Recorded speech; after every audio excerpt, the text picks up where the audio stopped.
You must have been surprised by the news that Jordan River turned blood red. That is considered one of the horrifying signs of this river carrying this historical and religious symbol. But it doesn't stop there. Mysteries about this river continue to exist. It has conveyed a remarkable transformation. Recently, its waters, which have played a pivotal role in the stories and beliefs of multiple cultures, have finally dried up. So what horrifying mystery is being revealed?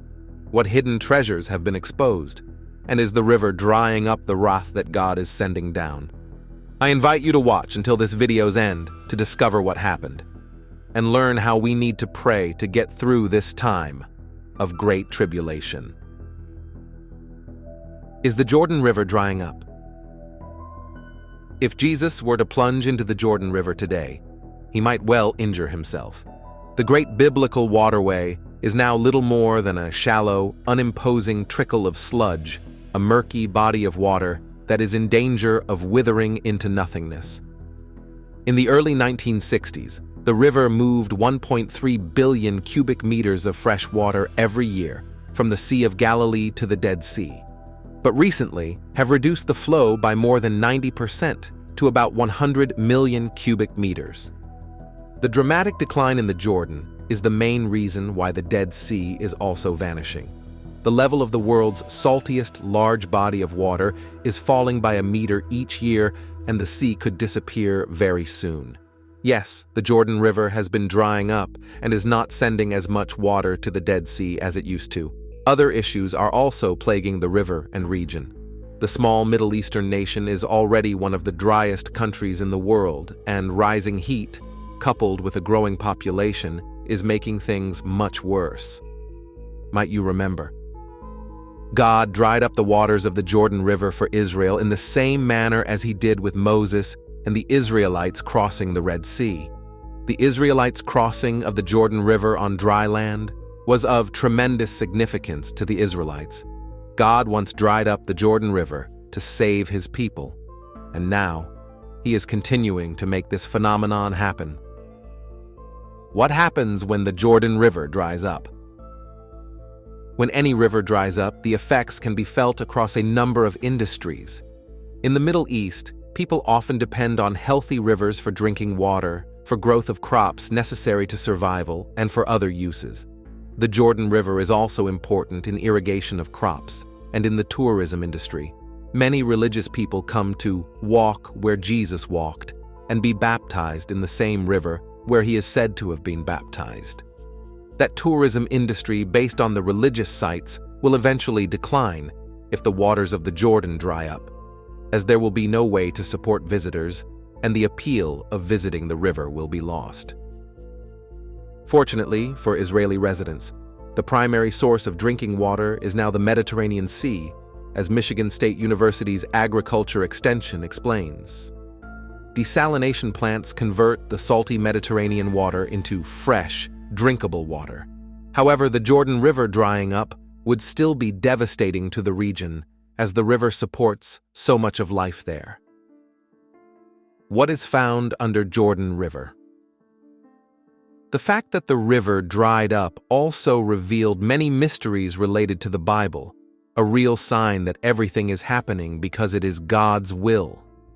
The story of Moses and the exodus of the Israelites is one of the most well-known in the Bible, particularly as it features the parting of the Red Sea.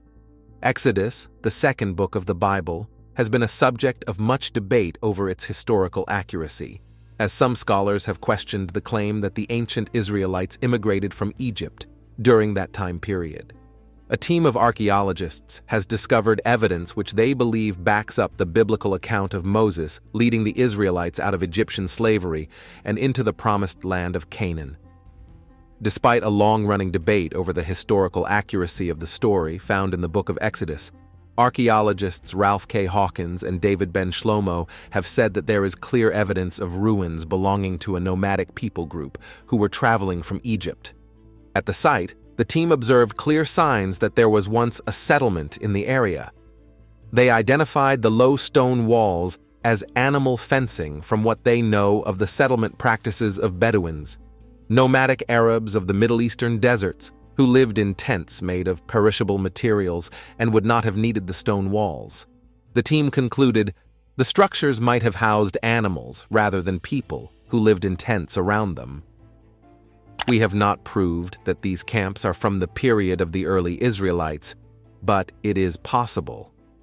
If they are, this might fit the biblical story of the Israelites coming from east of the Jordan River, then crossing the Jordan and entering into the hill country of Israel later, Ben Shlomo told. The archaeologists further noted that they were planning to excavate nearby Uja El Foka to figure out whether it may have also be linked to an Israelite settlement in the region. Several other stunning discoveries have been made in the region over recent years. In 2013, at Khirbet El Mastara in the Jordan Valley, Hawkins and Ben Shlomo unearthed stone ruins and pottery fragments thought to be from the Late Bronze Age, 1400–1200 BC, or the Iron Age, 1200–1000. Not only that, they also found the Dead Sea Scrolls.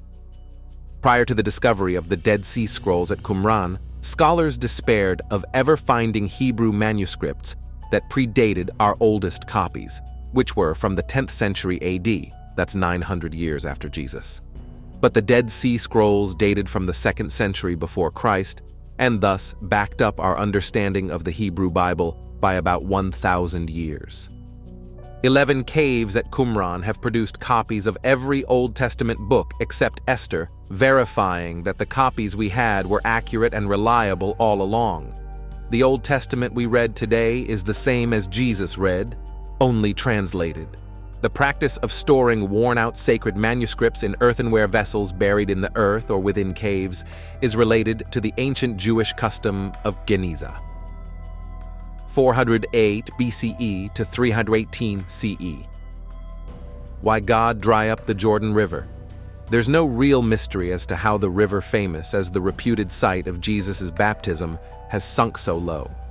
Let's try to observe and find the reason why God dried up the Jordan River for his people. First, a comparison is made with the crossing that took place at the Red Sea under the leadership of Moses. This emphasis on God's provision was an ongoing sign to the people of Israel. Second, there was an emphasis on the power of God. The miracle was done so that all the peoples of the earth might know that the hand of the Lord is powerful. No other god could compare in power. The gods of Israel's enemies were created things that had no ability to move water and provide dry passage across a river. Third, the result of the miracle was that the Israelites would fear the Lord forever. The idea was that this miracle would leave the people in such awe that they and their descendants would talk about it and live in the fear of God and worship him as a result.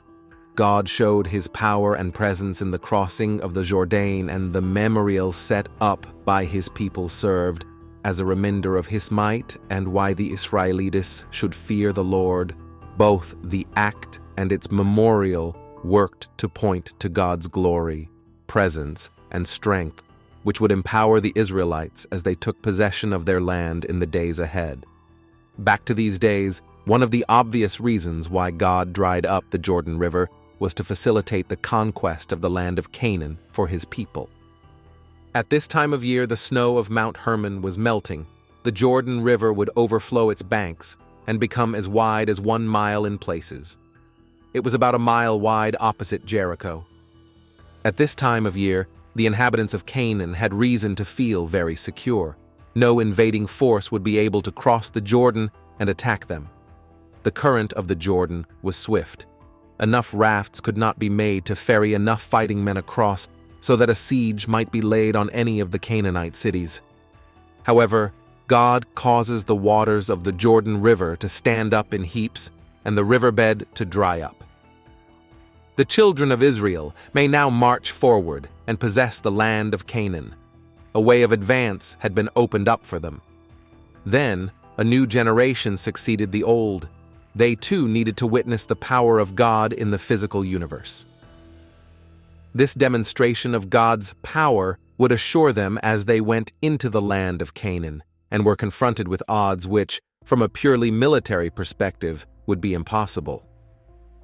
The generation of the Israelites who came out of Egypt had witnessed the mighty power of God over the natural creation in the drying up of the Red Sea. Accordingly, through the miracle of drying up the Jordan, God reveals his power to the new generation in a similar way that he did to the previous generation of Israelites. Many explanations have been tendered over the years as to how the Jordan River dried up. Most prominent among these explanations is the landslide theory. The thought is that a landslide took place upstream, and Joshua simply took advantage of the landslide to cross over. However, Joshua 3:13 is prophetic.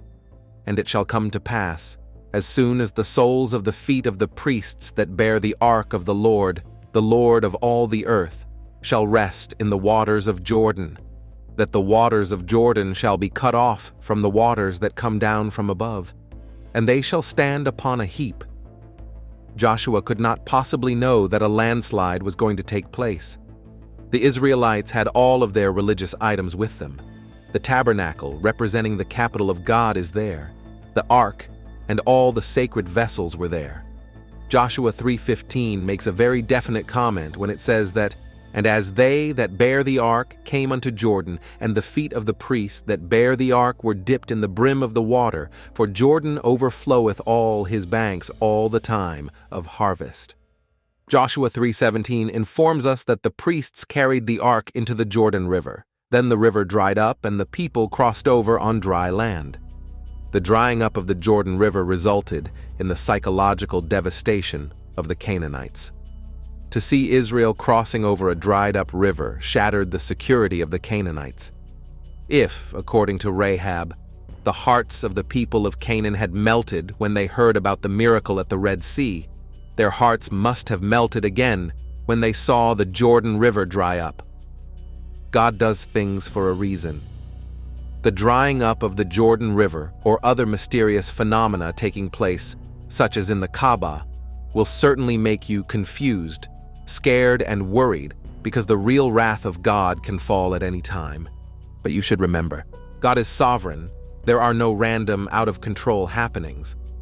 God's purposes may be hidden from us, but we can be assured that every event has a reason behind it. There was a reason for Jesus' death. The authorities in Jerusalem had their reasons based on evil intent, and God had his, based on righteousness. God's sovereignty extends even to the lowliest of creatures. Several factors help us know that everything happens for a reason: the law of cause and effect, the doctrine of original sin, and the providence of God. All these demonstrate that everything does happen for a reason, not just by happenstance or by random chance. But don't be afraid. God is always at work in the lives of his people, and in his goodness will bring them to a good end. The events that define our lives are not simply products of natural causes or random chance. They are ordained by God and are intended for our good. We often fail to sense God's hidden guidance or protection as events in our lives unfold. But when we look back at past events, we are able to see his hand more clearly, even in times of tragedy. Instead of screaming confused with fear, please accept it calmly and consider carefully. Because in the end, our true destination is God's salvation. Everything that happens is just a stepping stone. Repent and pray diligently to him. God will accept your words. Other reasons. From another perspective, maybe the river is a victim of the conflict. It's a victim of people because it's what we did as people to the river, basically. And now, adding to all this, it's a victim of climate change.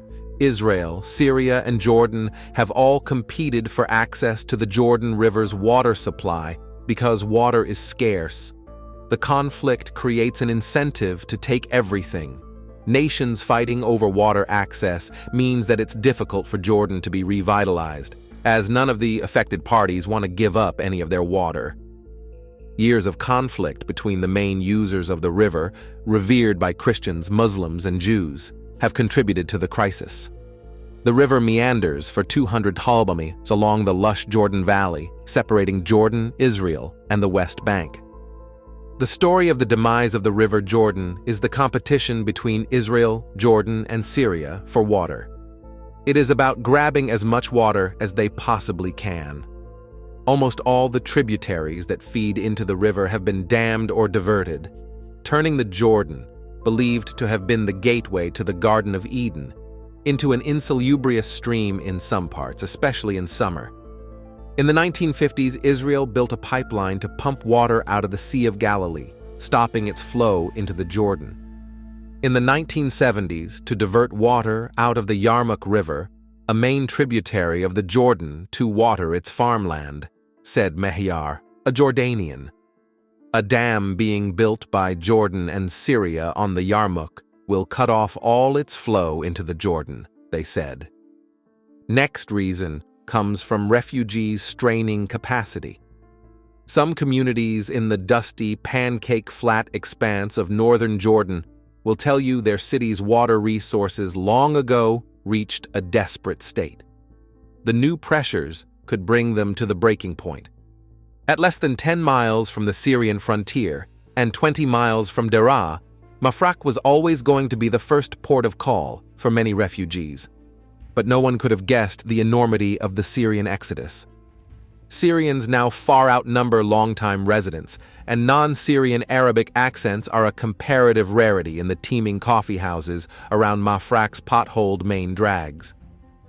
Many of the established inhabitants of Jordan are originally refugees themselves.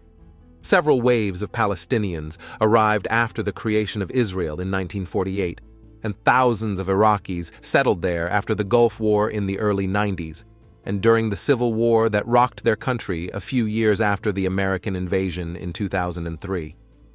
4 million liters of water a day is brought into the camp by 255 tankers, which works out to about 40 liters per person. An emergency daily standard is 18 to 20 liters. Some 71% of Za'atari residents have installed their own toilets, 8% have their own water tanks, and many families have hooked up personal hose pipes. There are even 2,500 private washing machines, all of which tap into the camp water supply. And it's not just water that's reappropriated. Many washrooms and other communal sanitation facilities, which are needed to reduce the risk of disease, are often dismantled soon after they're built, with their parts plundered for private use. It is essential to note that the Euphrates River has faced increasing challenges in recent years due to factors such as dam construction, agricultural use, and climate change, which have resulted in reduced water levels and environmental stress in the region. Efforts to manage water resources sustainably and address the impacts of human activities on the river's ecosystem are ongoing to ensure the long-term viability of the Euphrates River and its surrounding communities. Standing at the Jordanian baptismal site Bethany beyond the Jordan, one woman said the river's water felt cold on her skin, offering a respite from the sweltering heat around her. In the jumble of emotions she grappled with, she could also feel sadness for the river's dwindling. I am sure God above is also sad. The same God who performed 10 plagues to deliver them from Egyptian captivity, who parted the Red Sea, brought water about of the rock at Meribah, and placed manna on the ground when they were hungry, and sent quail from the sky, Jehovah, God of all the earth. God works in duality. The children of Israel fled Egypt by crossing the Red Sea on dry ground. When it came for them to enter the Promised Land, they crossed the Jordan on dry ground. God had them coming and going,